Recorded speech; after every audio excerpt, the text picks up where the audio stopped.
You ask Tiger to solve. This deals with linear equations with one unknown. The final result is p equals -4. Let's solve it step by step. Simplify the expression. Expand the parentheses. Simplify the arithmetic. Multiply the coefficients.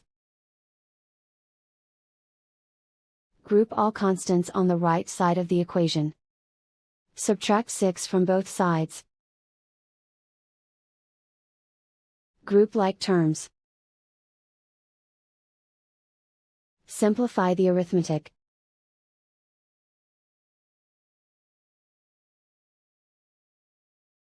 Isolate the p. Divide both sides by 24. Simplify the fraction. Find the greatest common factor of the numerator and denominator. Factor out and cancel the greatest common factor. And so the final result is p equals -4.